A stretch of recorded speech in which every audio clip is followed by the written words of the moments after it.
Bienvenidos todos a una nueva emisión de Planeta Sapiens, ese espacio amigo, espacio de conversación sobre películas, series y todos estos productos que nos acompañan en nuestros ratos de ocio, que nos acompañan en la tristeza, la alegría y que nos han acompañado sobre todo en estos últimos meses de cuarentena que cada día y cada semana se extienden mucho más. Les habla Camilo Lene Bajo Bravo desde una ciudad de Valdivia cada vez más primaveral.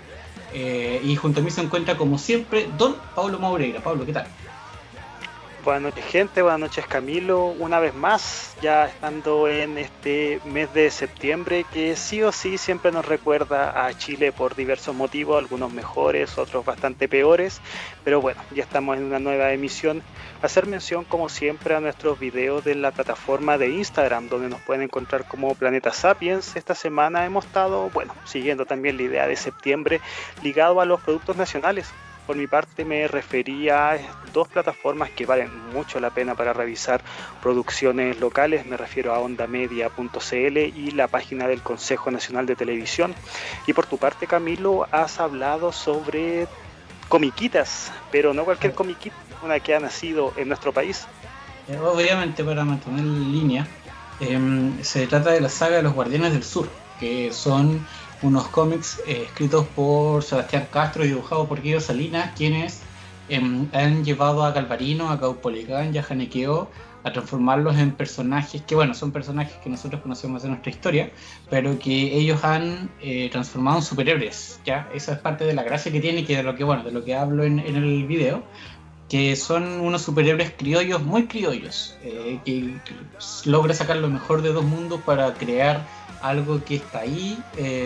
y que bueno, que está al alcance de la mano y que, como insisto en el video, van a conocer un poco más quienes aún no lo conozcan. Así es una saga que bueno, yo creo que mucha gente habrá visto porque también está en kioscos, tuvo tiraje nacional, así que bueno, ahí está todo lo necesario para hacer una introducción a ese multiverso de personajes que por distintos motivos históricos, ya sea también porque son parte de nuestro folclore, conocemos. Pero bueno, así como llegó septiembre, siento que eso nos ha motivado para revisar producciones nacionales. El cine chileno a ver, yo no siento que sea una industria, más bien siento que ha sido durante, a ver cuántas décadas serán, al menos yo, la primera película chilena es Largo Viaje del 62, si mal no me equivoco, pero siempre la he sentido como, a ver, como distintas películas que han aparecido en momentos, algunas con cierto toque o cierto tinte mucho más comercial, algunas que considero de hecho más bien cine de autor, pero si me tocase tener que marcarlas, no siento así como que uno pueda distinguir a una producción chilena como tal, ya sea por aspectos técnicos, por aspectos de guión, por una propuesta estética determinada. En ese sentido, siento que siempre han sido producciones que dependen del contexto, o sea, no tanto del contexto, pero sí del cariz previo que se les ha impregnado a las películas. Eh, el cine setentero de principio de década está muy influenciado por lo que fue los movimientos insurgentes a nivel social y bueno, todo lo que vino ya después de los 90, no creo haber reconocido cintas conocidas de década de los 80, mientras que la década de los 90, bueno, se siente como esta fiesta, siento mucho más ligada a aspectos que pueden ser cotidianos, pero que bueno, siento que durante ese contexto se enmarcan en una propuesta que es mucho más, entre comillas, puedo considerar liviana. No sé qué te parece a ti, Camilo. Em, Mira, yo mentiría si es que hablo desde el absoluto conocimiento, pero la impresión que me queda es que inevitablemente el cine posterior a los 90 o a partir de los 90, pero tampoco hasta el día de hoy, sino que entre los 90 y probablemente la primera parte de los 2000, inevitablemente está muy fuertemente relacionado con el periodo de dictadura. Y, o sea, no estoy diciendo tampoco ninguna, no quiero caer en la caricatura que se genera muchas veces, y lo digo súper en serio al mismo tiempo, porque A ver, contextualmente es inevitable que después de 17 años estaríamos hablando que recién en el 2007 estaríamos emparejando la cancha de otros 17 años en democracia. Entonces esas primeras películas o muestran esta alegría que decías tú de una comunidad, de un país que es libre o que sueña con la libertad, o está ambientado directamente en un periodo de dictadura. Entonces por acción o por inanición, por identificarse o por desmarcarse, el contexto político de esos 17 años son súper fuertes. Pero más adelante, creo yo, han salido ya propuestas súper diferentes y súper nuevas. Insisto, yo no, aquí hago un mea culpa súper directo en decir que yo no soy un seguidor completo del cine chileno, así que por lo mismo no quiero caer en el cliché de decir que no, es solo puro cine de dictadura y comedias de Nicolás López, porque sería, no sé, una estupidez decir eso. Eh, pero lamentablemente sí, yo creo que es el cine que sí ha llegado a los cines comerciales, a que son a los que visitan la gente, o la mayoría de las personas. Entonces, ahí se ha generado, perdón, te doy la palabra al tiro, o sea, ahí se ha generado como una distorsión, creo yo, no sé si una distorsión, pero una muy mala referencia no cultural, popular, potenciada obviamente por los medios, de que el cine chileno es eso, pues, es Nicolás López, Badilla, ¿cachai? Y si no es esas dos cosas, es la dictadura. Lo que pasa es que igual yo creo que está esa visión porque es lo que primero nos llega y haciendo también la vinculación con los temas de ahora. Por ejemplo, lo que está en los streaming más populares son películas, pucha, comedias súper livianas, películas que no siento yo que te deje mucho más de un buen rato. Bueno, si no te gustaron de plano, evidentemente no te la vas a repetir nunca más, ni tampoco te van a dejar ninguna clase de pensamiento posterior. Y que, bueno, no creo que todas las películas tengan que dejarte algo posteriormente a su visionado, pero justo se da que lo que está en las plataformas más populares sí esté ligado a eso. O sea, yo no tengo acá la lista de cuáles están y cuáles no, pero pucha, tiendo a pensar eso, o sea, las producciones que tú ya nombraste, las de Nicolás López, las de Badilla, estas películas que son del Club de la Comedia, claro, nosotros sabemos que están, por ejemplo, en Netflix, que debe ser la plataforma que está más próxima a nosotros, Pero, pero debería, sí, me metí a Prime Video acá en la tablet y puse Chile a lo que salga. Y mira, está, por ejemplo, Pacto de Fuga, Mala Junta. Hay un par de teleseries, mira, está preciosas. Una que dieron en el 13 hace un tiempo, no sé si te acordáis. Premio sí, Pacto de Sangre. Está Papi Ricky. Está Mandril, Quiltro, que son las dos cintas de Marcos Sarabore, como este incipiente aparecimiento del cine de acción chileno. Está Mirachman también, que sigue la misma línea. Está Infieles. El diario secreto de una profesional y así como un par de cosas más. Entonces, no quiero hacer publicidad gratuita, pero cuando tú ves acá Prime Video, no sé si ha apostado el tema, pero como que sus producciones chilenas tienen otro tinte, versus a justo las que tú estabas nombrando recién, que son las que están en Netflix. sabes que no tenía idea que estaba Pacto de Fuga, es una película estrenada que si no me equivoco este año El año y pasado. el año pasado, pero está, o sea, basándose en los preceptos de que es una historia ocurrida en los años de la dictadura. Es una película que funciona bastante bien y que, claro, igual hay una idea de que todo lo que se hace en Chile tiene que ver con ese periodo, pero es que es evidente, o sea, las historias tal vez más, no quiero decir la palabra interesante porque sería como ponerle un, un adjetivo que pucha puede sonar vano para todo lo que vivió mucha gente durante esos 17 años, pero claro, hay una forma, hay un contexto donde se pueden sacar historias que valen la pena de ser contadas, porque bueno, si algo sabemos nosotros que en base a lo que se sabe de Chile, y no solamente durante ese periodo también anterior a él, es que hay muchas historias que de verdad valen mucho la pena de que se transformen en una historia de ser contada, ya sea en formato serie, ya sea en formato película, o sea, por ejemplo, en estos periodos de pandemia, de confinamiento, mucha gente, por ejemplo, está redescubriendo esas pequeñas mini obras maestras de la televisión que fueron en su momento, por ejemplo, Mea Culpa. Ujú. Entonces, siento yo que hay, no sé si hay un interés per se, pero cuando a la gente le presentan buenas producciones, que estén bien escritas, que tengan también un buen trabajo de marketing, evidentemente vamos a ser receptivos de verlas y no todo tiene que ser la comedia tonta o las películas que más parecen placement para marcas. Entonces, claro, el tema es que esas producciones que valen la pena tienen que también vendértelas. Eso es lo que yo siento que es lo que adolece un poco el cine nacional, que bueno, yo al menos este tiempo de pandemia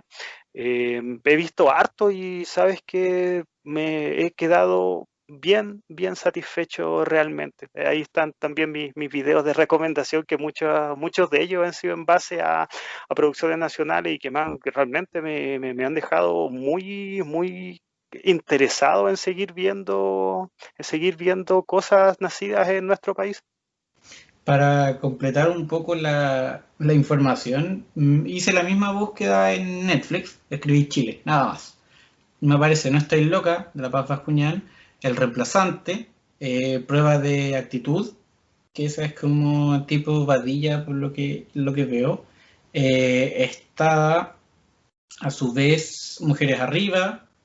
está Losers, que no sé de qué se trata, pero tiene a Felipe Izquierdo ahí en la portada, y El Cristo Ciego. A eso se sumaba La Loca, La Memoria del Agua, que son películas que obviamente están contextualizadas en un momento, pero no son dependientes. Es que yo creo que esa es la gran diferencia. Hay una consideración que está, bueno, yo creo que llevada a cabo o potenciada por la discusión en Internet, la discusión en Internet que siempre es muy básica, de decir que las películas chilenas son dependientes de la dictadura y no es lo mismo ser dependiente de la dictadura que estar contextualizado en la dictadura.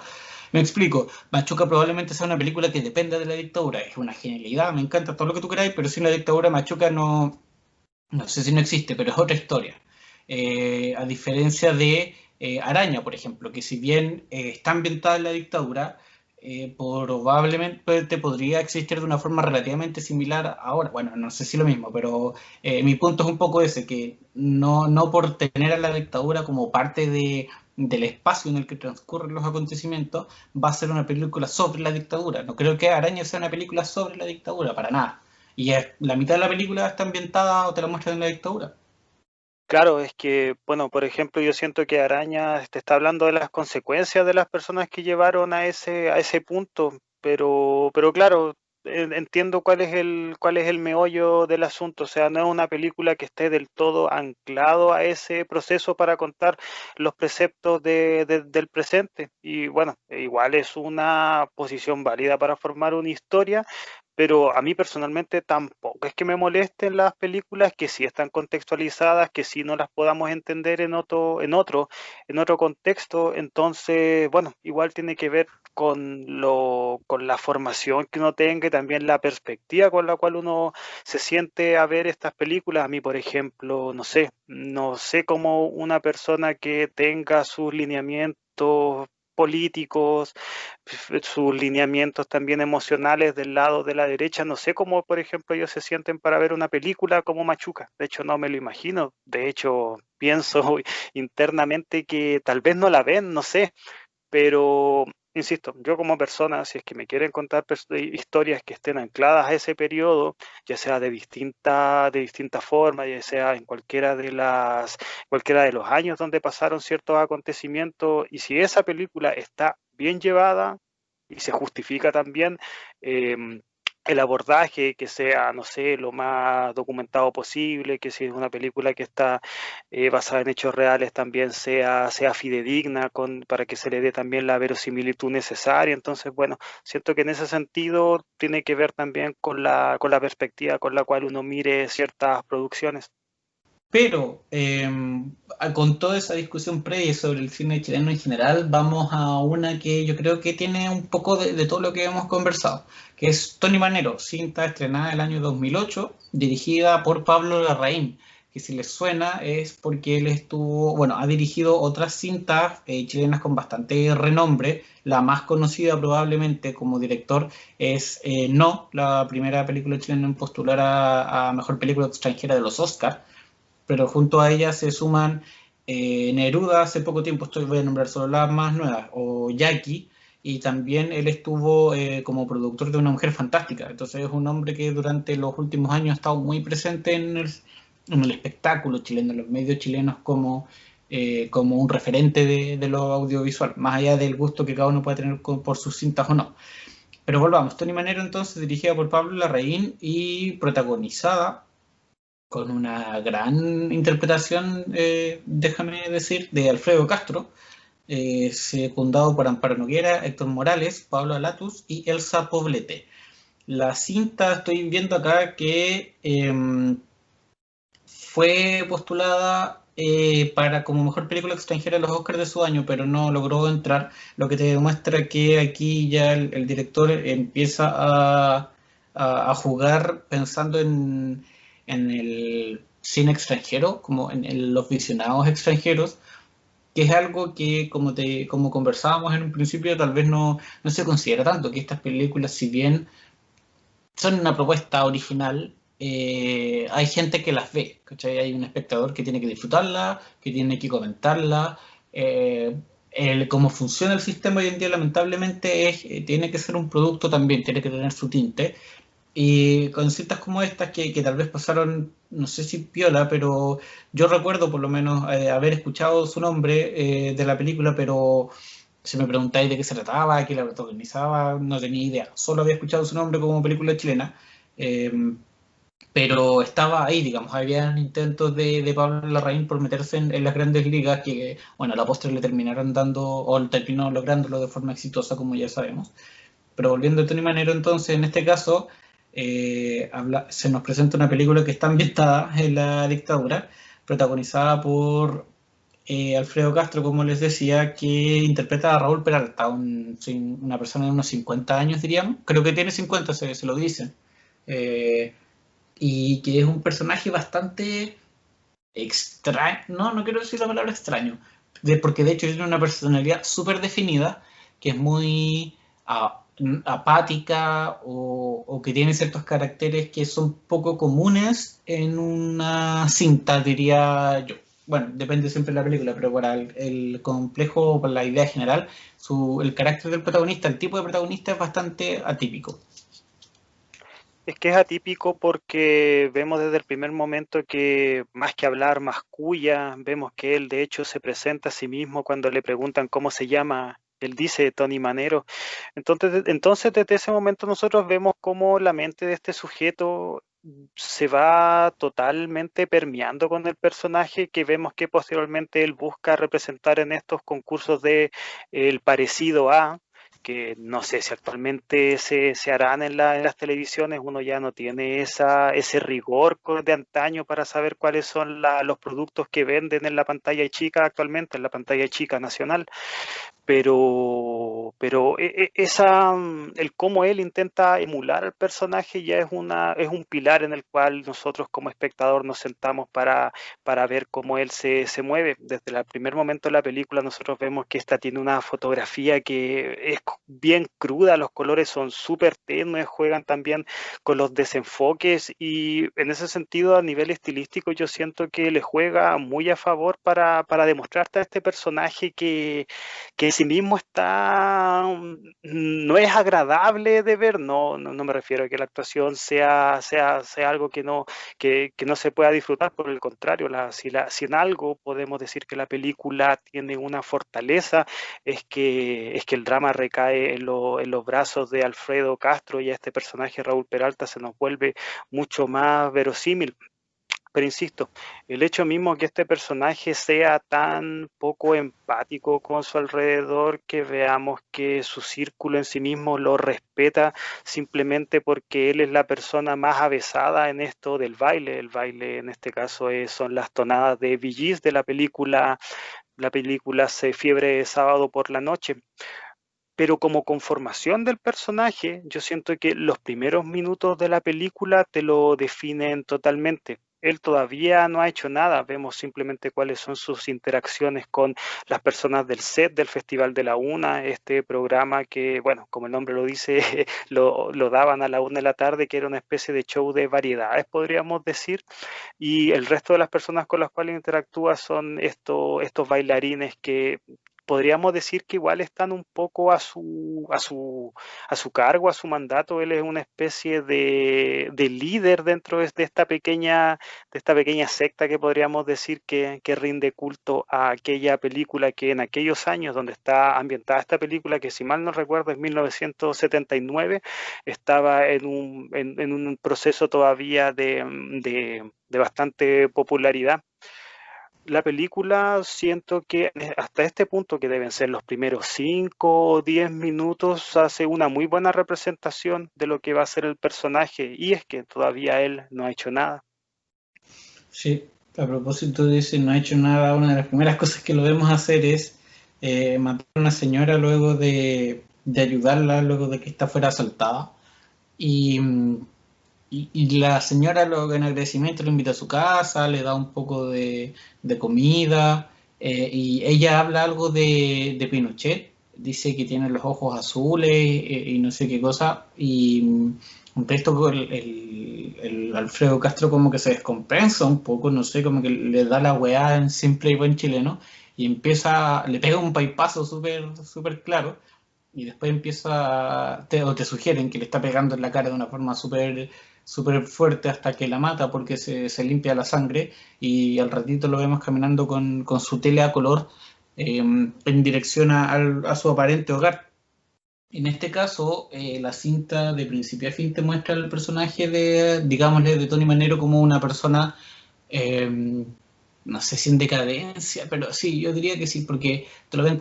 muestran como alguien que me llama mucho la atención en sus primeros planos que tienen en el cine. Te lo muestran pagando con monedas, como con lo justo para poder entrar a ver Fiebre de Sábado por la Noche, ya en una función en que no hay nadie más. Y te lo muestran con esa barba a medio afeitar, poniéndole hay un contraste en las luces que hace mucho hincapié como en sus facciones, en las características de su rostro, en el sentido de que si quisieran mostrártelo como alguien más lindo, según los cánones, como entre comillas, probablemente la iluminación y lo habrían maquillado de alguna manera para que no se destacaran tanto el paso de los años, pero por el contrario, eso es justamente lo que hace. Eh, Él te lo muestran repitiendo, ¿cómo se llama? Diálogos en inglés, que no sabemos si es, bueno, hay subtítulos, entonces sabemos que los entiende, pero no sabemos si es que él es un avesado hablante del inglés, si es que lo aprendió, o simplemente ha ido a ver la película tantas veces y ha repetido tantas veces lo que está ante sus ojos, que solamente aprendió eso, a modularlo. En ese sentido, Alfredo Castro, yo insisto, es lo mejor de la película con ventaja, ¿cachai? Sin mucha discusión, porque te logra dar vida a un individuo que tú entiendes, como bien decías tú, muy rápidamente con estos pequeños detalles. Vemos esa muerte que él provoca y después de muchos minutos, casi una hora, no vuelve a matar de nuevo. Y es un tipo que tiene un solo tema en la vida. En los únicos momentos, o el único momento que recuerdo haberlo visto sonriendo fue mientras bailaba, mientras hacía una de estas escenas de Fiebre Sábado por la Noche. Y hay algunos momentos en que, por ejemplo, tú hiciste como cierto culto a la película. Yo no diría eso, y diría que es un grupo de personas que encuentran esta pega nomás y que nada, pues viven de eso, y que les gusta el baile más que cualquier otra cosa, porque en algún momento llega el personaje de Héctor Morales, el Goyo, y junto a otra chica, a la hija de Amparo Noguera, y ambos le dicen, oye, mira, sabes que tenemos esta idea para el show, para agregar el paso y los bailan y qué sé yo. Y su respuesta es, pero es que eso no está en la película. Y fin, vamos a la escena siguiente. Entonces, como dices tú, es esta figura que por alguna razón es demasiado, no sé si es respetada la palabra, aceptada, pero que tiene esa obsesión con la película y que en todo el resto que no tiene que ver con la película está cayéndose a pedazos. Y eso es lo que yo encuentro que es uno de los rasgos interesantes que tiene la perspectiva desde cual te cuentan la película, es que más allá de que, bueno, él quiere representar a Tony Manero en este show de televisión, que es prácticamente el leitmotiv que tiene el personaje para hacer de todos sus actos, es que en sí mismo su destino, este destino que es aparecer en la televisión, no se le plantea como una salvación, como algo que vaya a cambiar su vida radicalmente, alguien que lo vaya a sacar de este sentimiento de decadencia que, como tú bien dijiste, es lo que inunda la película. O sea, las calles están vacías, la fotografía sucia, cruda también te apoya en ese sentido, y el contexto también. O sea, bueno, eso tal vez no hace más sentido a la gente que somos chilenos y conocemos los horrores que pasaron durante aquellos años, pero, pero toda esa vorágine de imágenes, de situaciones, y también estos primeros planos que tú nombraste y que son bastante recurrentes, te ayudan a sumergirte un poco en el personaje, que bueno, en ese caso, en ese sentido, la participación de Alfredo Castro en el rol protagónico es lo que sostiene a este asesino que vemos, bueno, durante los primeros minutos de la película realizar su acto. Pero lo que yo considero como la parte fundacional de este personaje es el fango decadente en el cual está, y que ninguna de los actos que él haga bueno, toda la película que dura, es que no, nada de lo que vemos está ligado a que él en algún momento se vaya o que busque realmente esa separación del momento actual en el que están. De hecho, esto igual yo apoyo esta idea, porque en un momento él, bueno, vemos que tiene una relación un poco extraña con el personaje de Amparo Noguera, y ella en un momento, igual apoyado con esto de que lo ven como un líder, ella le dice a él que se vayan, que a ellos dos les va a ir muy bien en el baile porque él es un maestro que sabe muy bien las coreografías, pero para salir de esta podredumbre necesitan aislarse del contexto en el que están. Y la respuesta de Raúl es totalmente lejana. Él le dice, ¿por qué? ¿Por qué irnos? Es como alguien que sin estar bien tampoco desea intrínsecamente abandonar esa situación en la cual él ya se ha sentado. Y en ese sentido, que nosotros no conozcamos el contexto del personaje le aporta un poco de, no sé si es misterio, pero sí nos deja patente que el personaje es totalmente ahistórico. O sea, él vive para representar a Tony Manero, ya sea en este pequeño grupo de baile que mencionábamos, y posteriormente lo que busca es representarlo en la TV. Ese punto de ver a este personaje como alguien que no tiene otra visión de la vida más allá del momento, del contexto actual en el que está, yo siento que, claro, puede ser que la película en ese sentido no le hayan puesto un matiz que hubiese sido muy interesante tal vez de abordar, pero a mí como está representado me gusta, creo que me aporta al personaje. De hecho, lo que tú dijiste en algún punto ahora al final es súper explícito en la película al principio, cuando el personaje de Antonia Seegers, esta productora de TV, le pregunta ocupación, y él dice esto. Y es como, ¿esto qué? El espectáculo creo que le dice. Y luego al final, el Enrique Maluenda le hace la misma pregunta ya frente a las cámaras, en el show y todo, y le pregunta lo mismo, ¿y a qué te dedicas? A esto. ¿Esto qué? ¿Al baile? Y él como que responde o sigue lo que los otros le proponen. Pero eso te demuestra que el weón se vive y se desvive por eso. O sea, los asesinatos que comete son para lograr eso. Las cosas que hace eh, son para poder ser como aquella persona que idolatra. Y yo creo que en este sentido el principal tema que aborda la película o que propone, no sé, es como el nivel de, a ver, tal vez hablar como de desquiciarse puede ser un poco grande, pero sí es cierto que hay veces en que nosotros, y en esto me incluyo porque creo que es algo en lo que todos caemos en algún punto, no, nos encerramos tanto, nos obsesionamos tanto con algún producto audiovisual, voy a ser súper explícito en este sentido, con una película, con una serie, puede ser con algún libro también, un cómic, alguien, ¿cachai? ¿Por qué no? O con un videojuego, pero te obsesionas tanto con el tema que tu cabeza un poco empieza a funcionar en torno a eso. Y empiezas a, no sé, pues, a vestirte como los personajes que estás viendo, o empiezas a cortarte el pelo, o a hacer cosas, ¿cachai? Como a organizar tu existencia en torno a estos personajes que tú ves y de alguna manera comienzas a ver o tus ojos ven el mundo como si fuera de tu ficción, ¿cachai? Y aquello que no se parece te molesta, como que empiezan las frustraciones y bueno, me imagino que hay otras cosas que los psicólogos manejan mucho más, pero el punto es que no es algo que sea para nada lejano, ¿cachai? O sea, yo lo veía y más allá de detalles más o menos, eh, para mí no era nada extraño esa cuestión de sentarte a ver esa cuestión 50 veces, saberte las cosas de memoria y verlas 50 veces porque quieres verlas 50 veces, ¿cachai? Porque las ves cada 2 días, cada 3 días. Hay cosas que son mucho más comunes, como una canción, pero hay otras que son mucho más, que son diferentes, como una película, como una serie. Eh, que uno cae. Bueno, hoy en día se da más que nada con los trailers, ¿cachai? Los trailers en ese sentido son la respuesta a esto, a una sociedad que es mucho más efímera, que es mucho más rápida, y por lo tanto es esta versión acortada de la película que se puede experimentar como de forma mucho más inmediata. Y en definitiva todo este proceso como de consumir y de obsesionarse y agrandar demasiado la apreciación, la consideración de estos productos hace que sin que te des cuenta te metáis como en esta burbuja del contenido, de la historia que estáis consumiendo y dentro de esa burbuja no te das cuenta cuando la construyes y cuando te encerráis en ella. Y en el caso de Tony Manero, como estamos hablando de un tipo que un perro viejo ya a esta altura,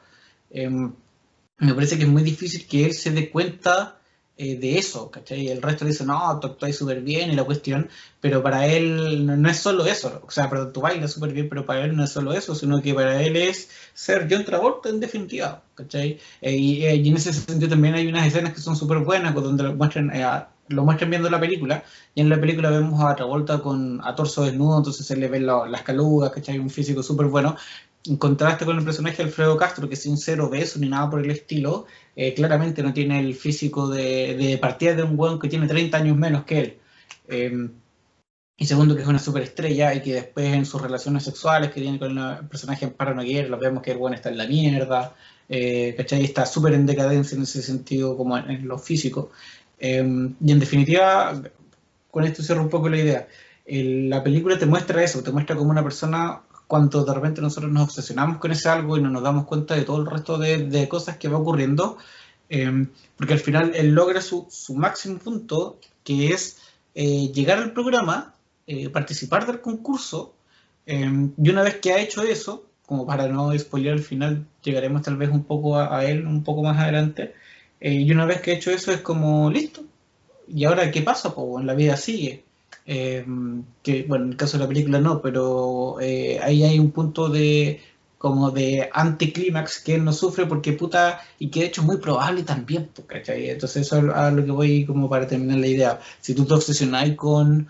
no sé, pues, Avengers, o en mi caso, pues, si tú te obsesionáis con los Power Rangers, que en algún punto sí me pasó,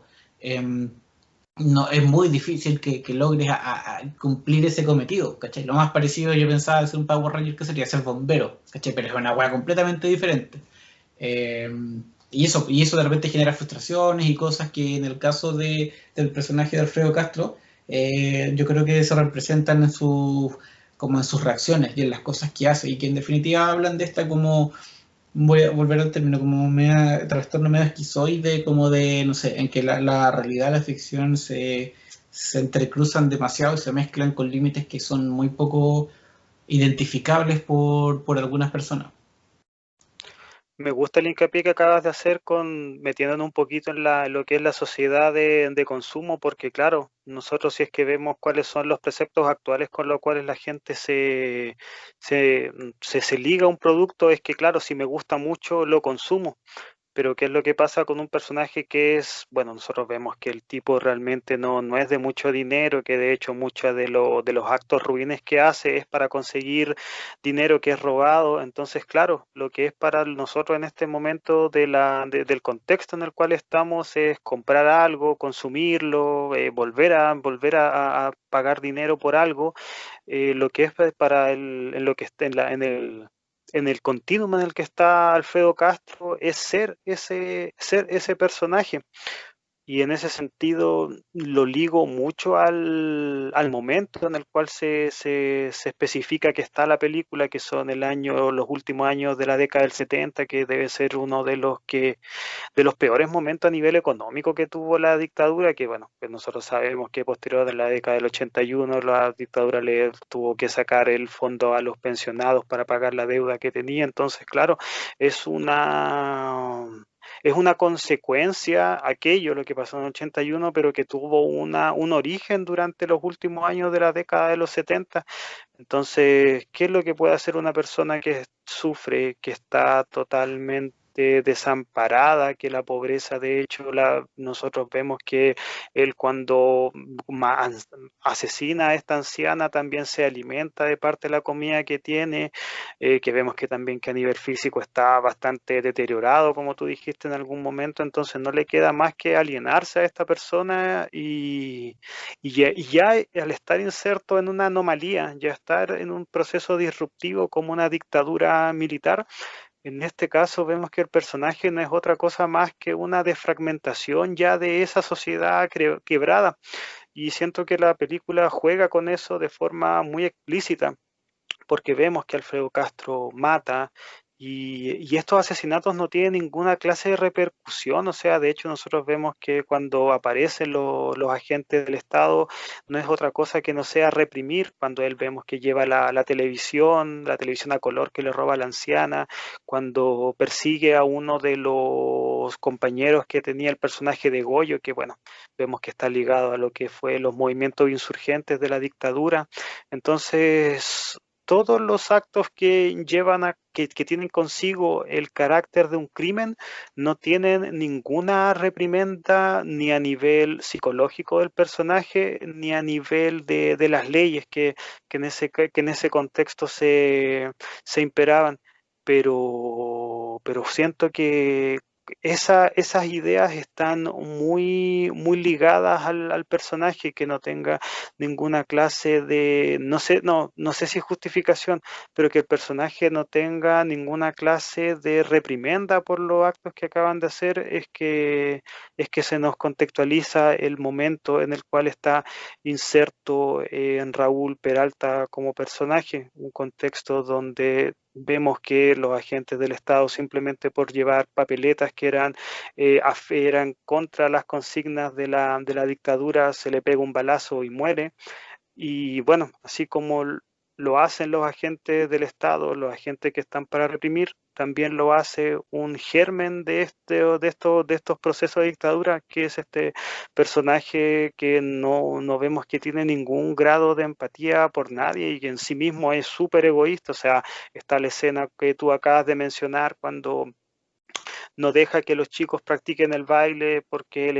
es la persona que dicta qué es lo que hace y qué es lo que no se hace. La escena cuando vemos que está llevando a cabo una de sus primeras actuaciones y el piso se rompe y él no encuentra nada más que destrozar todo el inmobiliario. Entonces, pucha, todo eso te ayuda a caracterizar a este personaje como alguien que no busca, o sea, lleva a cabo sus actos ruines, pero nunca vemos que siente ninguna clase de ni depresión social por haber hecho eso que pasó, ni que tampoco busca ningún nivel de redención. Y nos pasamos a la parte del final, o sea, yo siento que realmente por lo que se te ve en la última escena es que, claro, él pierde el concurso, un concurso que es nada, o sea, el premio no era hacer una carrera en la televisión, no es aparecer, no sé, en la futura edición de ese programa, o sea, el premio de hecho es una juguera y él queda, o sea, no lo vemos, tampoco lo manifiesta, pero sabemos que era tan importante para él que está totalmente destrozado. pero ni siquiera en esos momentos, último de la película, vemos que el personaje está buscando algún nivel de redención, aún ya teniendo un importante número de cadáveres que ha dejado en su haber. Siento que el personaje como una disrupción de una sociedad que ya está quebrada funciona, independiente que, bueno, hay algunos momentos de la película donde nosotros se nos hace más sentido ciertos actos que lleva y otros, bueno, que ayudan un poco, no es que ayuden, pero sí nos hacen la película un poquito más repetitiva. Quiero hablar de dos cosas a partir de eso último que decías tú, que si bien nosotros hemos visto, o sea, me refiero como personas en general, películas o cintas donde hay individuos que cometen asesinatos propiamente tal y eso terminan como en nada, no es nada nuevo en ese sentido, y sin darle mucha vuelta, o sea, nunca los vemos como escondiendo el cuerpo de la primera vieja o el de las personas del cine ni nada por el estilo, y ya no recibe su castigo por eso. La escena en la que sí me llama mucho más la atención, que bueno, es propuesta obviamente artística, me refiero a que me llama la atención dentro de la ficción, es cuando él se va con la niña chica, la viola o intenta tener relaciones con ella, porque claro, puede ser que hayan sido consensuadas las relaciones, pero la diferencia de edad es notoria, no, sé, no tengo claridad si es que la niña es menor de edad o no, pero en fin, Pero se da a el, entender que sí, po. Se da a ya, entender que sí es una niña ya. menor. Entonces, más allá de ese detalle, que de que sea consensuada la relación, estamos hablando de alguien que se está aprovechando de otro, simplemente. O sea, la cabra tiene gana, como que cortejea un poco al personaje de Alfredo Castro un par de veces antes, o no sé si cortejea, sino que tienen como unos encontrones. Y en ese caso siempre es el viejo el que debería tener el criterio y el que está actuando de sobremanera. Y vemos como él se pasea con la chica y la cámara se encarga de mostrarte la cara de todas las personas que están ahí, de su misma mamá, que lo detiene, pero que después él se la lleva nomás y ella lo queda mirando, ¿cachai? Como con cara de, ¿qué? ¿Por qué estás haciendo esto? O de que eso está mal y ya, todo ok, pero no hace nada para detenerlo. Se pasa por el personaje Héctor Morales, pasa por, no sé si es su señora, la señora rubia, la dueña del local, como que se da a entender que o es su señora, fue una pareja o algo, eh, y se llevó a la cabra para la pieza y se la llevó para la pieza, ¿cachai? Y nadie le detuvo, nadie le dijo algo, nadie nada, ¿cachai? Ni el más mínimo gesto. Y a la mañana siguiente, eso es lo otro, la mamá va a buscar a su hija a la mañana siguiente, ¿cachai? Y la putea a ella. Y después el personaje de Héctor Morales, claro, le dice algo como, ah, ¿cómo lo pasó esta noche? Así en un tono súper penca, pero es eso. Entonces, ahí me sale a colación lo que decías tú, pues, este bueno hace lo que quiere y probablemente lo hace desde esa como distorsión de la realidad en la que él se jura a una superestrella y ve que acá una cabra joven quiere con él, después de que no la misma Amparo Noguera le dice, bueno, ya no se te para, ¿cachai? Te queda súper poco vuelo, aprovecha ahora, si no te vaya a quedar sin nada. Y la cabra vemos que de hecho ella se termina masturbando sola, por weón queda ahí agregado, no logra ni siquiera consumar el acto que él quería. Entonces, en ese sentido, la película, como decías tú, en los minutos previos fue súper explícita y no sé si en este punto final tiene sentido esa explicitud, pero en esa explicitud él no era gratuita, sino que buscaba demostrar la decadencia biológica, eh, no por la importancia de la decadencia biológica en sí misma, sino que como una manifestación o una forma más visual de ver el interior de este individuo, que está así, ¿cachai? Como que nada, que solamente se produce y es genial y es todo cuando quiere tratar de ser John Travolta, pero cuando no se da eso, es esto, una persona que se cae literalmente, que no sirve para nada más que para eso, y que a propósito de lo mismo, Napo no logra salirse con la suya tampoco. Y yo pensaba, puta, no se lo merece tampoco. Pero ahora conversándolo, siento que es un buen final porque te rompe la burbuja, ¿cachai? Con la que parte la película. Yo siento que, bueno, el apartado sexual que tiene la película es un apoyo para demostrártelo en el fango en el que está. O sea, vemos, o sea, yo creo que esta película en general debe tener una de las escenas de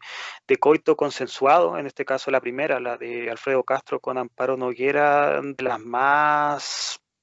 incómoda, o sea, el personaje vemos que la Amparo le está practicando un felatio a él, pero el pene no está erecto y es como, no sé, te aporta esa sensación de Mm. incomodidad que bueno, creo yo que es lo que está buscando Larraín en esos momentos.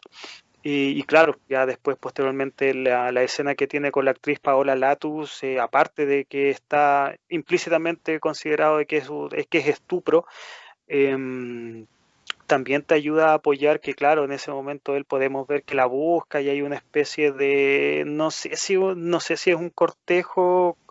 como tal, pero vemos que, por ejemplo, cuando la niña llega de estar en la calle, ella se desnuda y busca que Alfredo Castro la mire, porque claro, él es como la persona que les marca los tiempos en el baile, entonces como dentro de esta pequeña comunidad de 4 o 5 personas, él es la persona importante, Raúl Peralta. Pero todo ese apoyo, esa vorágine de consideraciones del apartado sexual, yo personalmente siento que están ahí para demarcarte lo mal que está este personaje, o sea, que ni siquiera en algo tan humano como son las relaciones carnales, como algo tan, no sé, que hasta si es que lo podemos interpretar, es pucha, algo que a nosotros nos humaniza bastante, como sentir no sé, pulsaciones eróticas por una pareja, bueno, hasta en eso este personaje está totalmente sumido en la amoralidad, que bueno, siento yo que ese concepto es lo que le da el lugar a esta película. No, esta película, de hecho, no, a ver, no tiene personaje, al menos de los que más vemos en pantalla, que podamos considerar como alguien estrictamente bueno. O sea, de partida el personaje principal es alguien ruin y toda la gente que lo circunda. De hecho, el personaje de Amparo Noguera, como tú bien dijiste, va a buscar a su hija, pero ya cuando la noche ha pasado, entonces como que todas las condicionantes te hacen sentido de que los personajes están en sí mismos en un estado de alienación total y que, bueno, si es que ellos pueden salvarse, si es que ellos pueden sentir, es lo que realmente importa. Por eso también es tan importante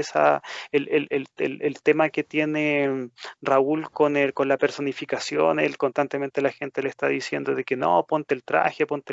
y él como que lo aguanta, y es porque, claro, él lo sentía como una realización propia y que nadie más tiene que ver con eso. Entonces, bueno, siento que esas partes de la trama te siguen conduciendo a este personaje que si algo lo podemos definir, yo creo que es como un tipo totalmente alienado y no solamente alienado de las personas que lo rodean, sino que de las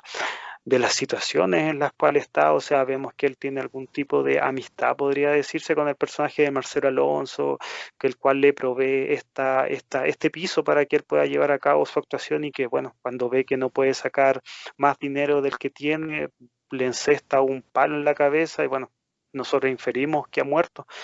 pero todos los actos que componen al personaje principal es la representación máxima de que él está totalmente podrido mentalmente. De hecho, claro, tú dices que está podrido mentalmente, estoy de acuerdo. En algún punto tú incluso lo llamaste un asesino y me quedo dando vuelta porque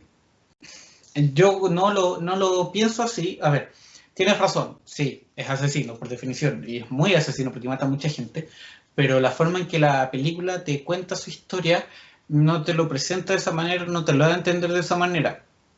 ¿Y por qué saco eso a colación ahora? Porque una de las cosas que me complicó del visionado, yo la vi solo esta vez que íbamos a grabar el capítulo, es que siento que la primera mitad, la primera parte, o buena parte de la película es muy, no quiero decir lenta, porque tengo consideraciones con respecto a los tiempos de la narración que depende de cada uno, entonces tiendo a respetar eso, que no sea todo lo rápido que uno querría, pero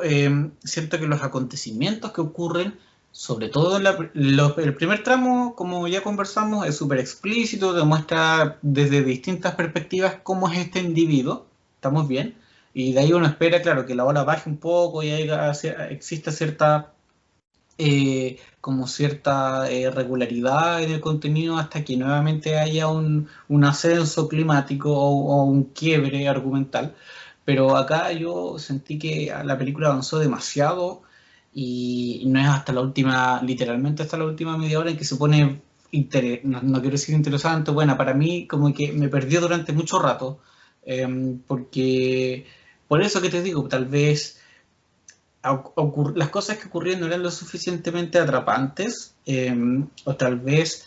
la forma en que quisieron profundizar, porque buena parte de la película es profundizar qué hace este loco,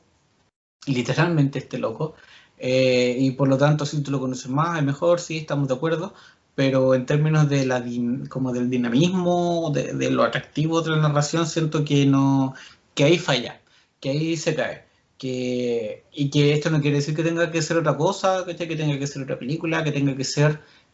algo como distinto a lo que quiere ser como identitariamente hablando, me refiero como propuesta. Porque los últimos minutos, cuando vemos esta escena de la violación o del intento de sexo con la menor, cuando vemos que mata a las personas del cine, a los trabajadores del cine, cuando va al concurso, todo eso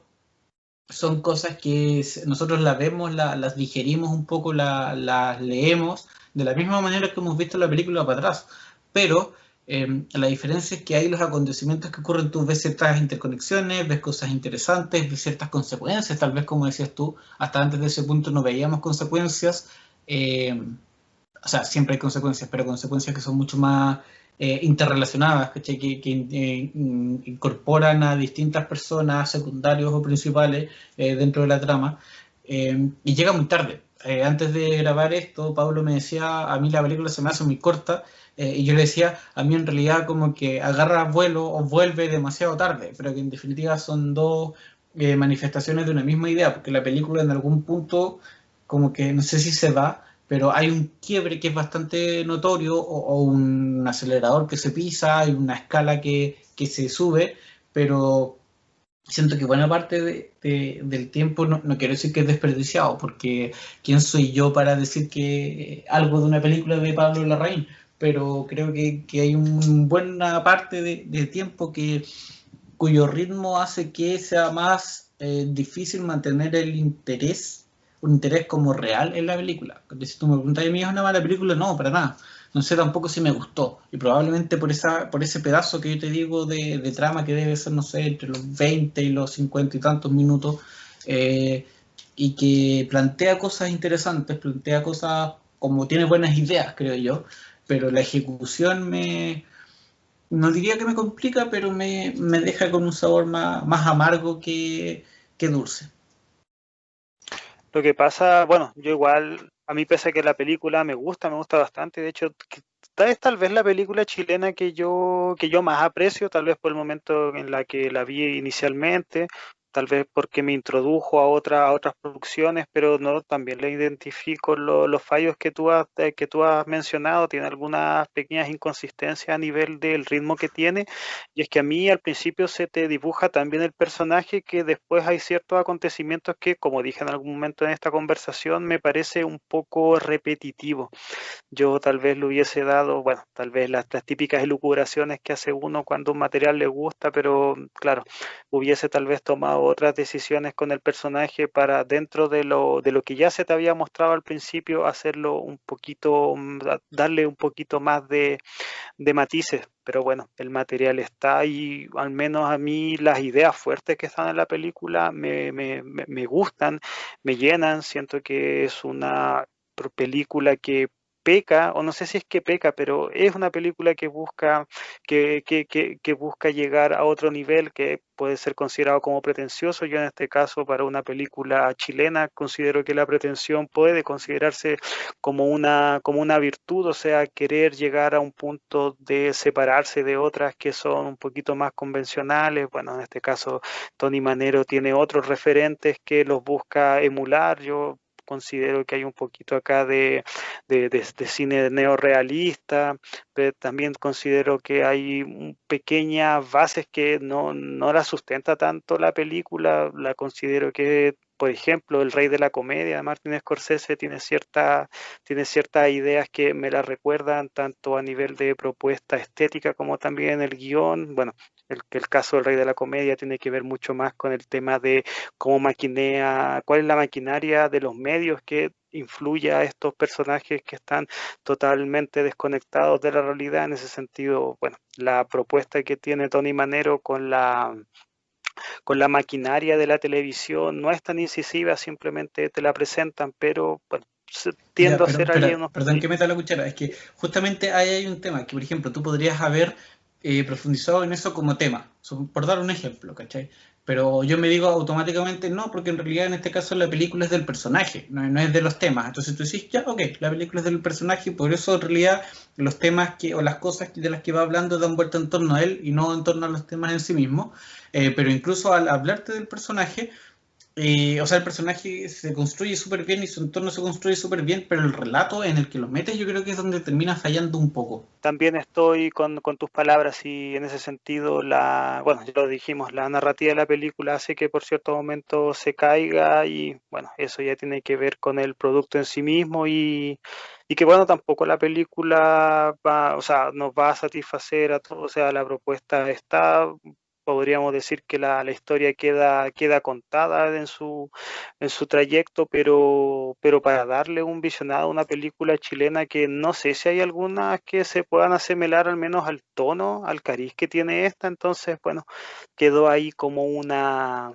película que yo creo que vale la pena ver, o sea, Pablo Larraín después hizo otras más, haciendo su carrera mucho más internacional, pero cuando se dedicó a contar una historia, en este caso de un contexto determinado chileno, yo siento que la propuesta más le salió bien que mal. Sí, o sea, estoy en acuerdo y en desacuerdo algo de esa última frase, porque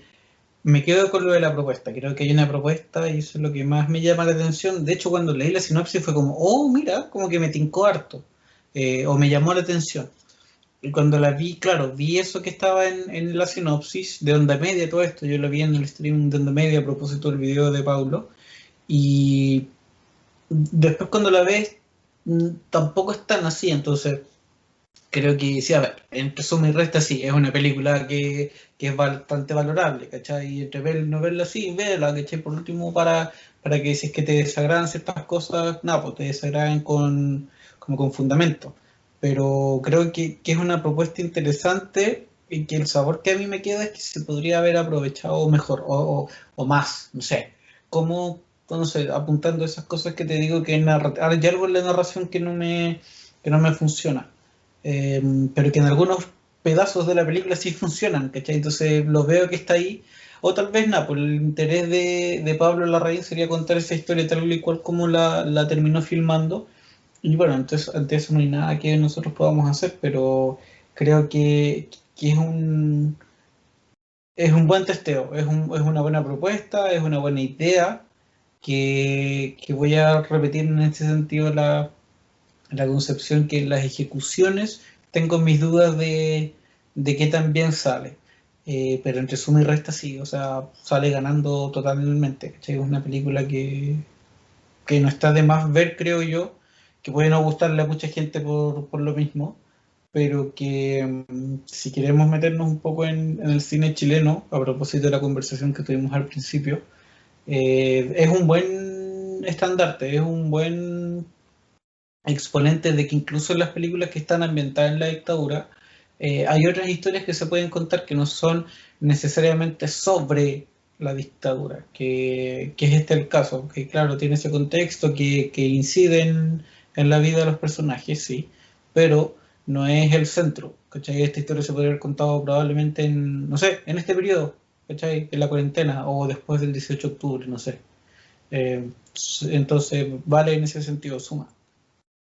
Es que la alienación es algo que, bueno, nosotros con las décadas lo hemos tenido cada vez más presente en la sociedad en la que estábamos, pero claro, es un relato que si bien tiene sus bases en Tony Manero, en el contexto en el que están, es decir, la dictadura, tal vez los años más crudos de la dictadura, donde las desapariciones, donde el régimen estaba mucho, o sea, posteriormente siguió siendo opresor, pero en ese tiempo estaban las cosas totalmente salvajes y que, bueno, la película te lo muestra en ciertos momentos y que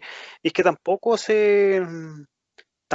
sienta a darle vuelta a eso, que siento que está más como colofón, que está como contexto para que nosotros entendamos al Ujú. personaje y en ese sentido la propuesta, claro. siento que en mi percepción personal, sí es una historia que se sabe contar independiente de los pequeños baches que esta puede tener, que bajo mi percepción es que se vuelve un poquito repetitiva, pero bueno, a mí realmente Tony Manero es una película que yo valoro mucho, como ya lo dije, como propuesta, y que a mí me da un poco de lata que la raíz no haya vuelto a hacer estas historias más callejeras. Sus siguientes películas, que a mí también me gustan harto, no, tal vez un poquito menos, pero por ejemplo Neruda, el mismo El Club, sí siento que son buenos films, pero no, que no tienen ese cariz como sucio, como callejero, y que sí me hace sentido en Tony Manero. Sí, totalmente, estoy de acuerdo. Creo que para no seguir dando vueltas en lo mismo, que es casi a donde voy, es una súper buena idea, es como una propuesta que es rica de saborear también, ¿cachai? Más allá de los como pormenores de los que hablé, eh, te deja a lo que apuntaba la última parte de mi último comentario, que tiene que ver más con que es algo más, ¿cachai? No, una prueba más de estas cosas interesantes que uno puede encontrar en el cine chileno, como fue en su momento Princesita cuando hablamos de ella, como fue en su momento Araña cuando hablamos de ella. Tony Manero tiene otra cosa que decir también sobre Chile, y de repente no se trata ni siquiera de decir algo sobre Chile, sino que es contar una historia que pueda ser interesante, que pueda parecer entretenida, o que pueda ser con relativa profundidad para nada, pues, hablar sobre algo que tengas ganas de hablar y fin del día. Pablo, como ya abordamos más o menos todo, no sé si tienes algunas como ideas generales, finales sobre Tony Manero. Que es una muy buena película, que si quieren ver a Alfredo Castro haciendo un muy buen papel, que posteriormente en su carrera siento que tiene muchos, pero bueno, este es uno de ellos, vale mucho la pena si es que quieren ver a este connotado actor nacional en este papel que, bueno, siento que el gran peso de la película, si la película sale bien, realmente es por Alfredo Castro. Así que eso, está como tú lo dijiste, está en Onda Media, es una página gratuita, tiene una interfaz medio leseado, pero no, denle su oportunidad a Tony Manero. Total, que son 1 hora 40 en estos tiempos de pandemia. Sí, de hecho es un poco menos de 1 hora 40 porque los últimos 10 minutos son de créditos, así que es como 1 hora y media. Y sí, lo de onda media puede ser que de repente sea medio hueviado, pero tampoco es tanto, ¿cachai? Créeme que uno hace más pega buscando y viendo películas en internet y evitando la publicidad que lo que hace en onda media, así que salí ganando igual. Así que eso, por mi parte, bueno, tal vez seguir dando vueltas en lo mismo que decía, ¿no? Que es una película que es interesante de ver, que tiene una propuesta, que tiene ideas que se pueden llevar a cabo de una mejor o peor manera, pero que las tiene, y creo que eso se agradece y se debería agradecer siempre. Una idea, un intento, y como dices tú, Alfredo Castro se luce, ¿cachai? Si el buen carga la película, la cámara está enamorada de él, y tiene razón para estar enamorada de él, porque el buen hace muy bien la pega, interpreta muy bien a su personaje, y gracias a ello en realidad ves muchos, diría que ves matices, pero su personaje no tiene tantos matices, pero sí ves muchas cosas interesantes de un actor que, bueno, hoy en día está subiendo mucho más que antes, o sea, desde hace rato se viene hablando muy bien de Alfredo Castro, pero en las últimas semanas con Tengo Miedo Torero, viene estando en la boca internacional también. Entonces, si es que quieren retomarlo a propósito de estos últimos minutos y semanas de fama ya a la gran escala, Tony Manero es una buena película para hacer la práctica un poco y ver qué es lo que tiene que entregar este gran actor nacional más allá de sus caracterizaciones en teleseries, como aquel Que que alegaba cuando se derrochaba mucho dinero. es que claro, nosotros tenemos esa imagen de él, pero bueno, tal vez ahí te lo eleva a otro punto. Sí, pues, y cerramos, no nos vamos a meter en las teleseries chilenas porque ese es cuento para otro día muy largo, no por eso menos entretenido. Eh, pero con eso yo creo que ya podemos dar por finalizado este especial 18 bueno, no sé si especial 18, pero este capítulo considerado para el día de hoy, que es 18 de septiembre, de Planeta Sapiens. Así que eso, gente, revisen ahí los videos, las redes, también el blog. planetadesapien.blogspot.com, porque estamos subiendo material. Y bueno, en Instagram, que es lo más inmediato para conversar en las publicaciones sobre todo. Así que eso, gente, que tengan una muy buena noche. Exactamente, disfrute el 18, disfrútelo con cuidado en el alcohol y con cuidado en el tema de la cuarentena. Tenga ahí su cuadernito, su lápiz en mano, como dijo don Enrique. Y nos escucharemos hasta la próxima. Que estén bien. Chau.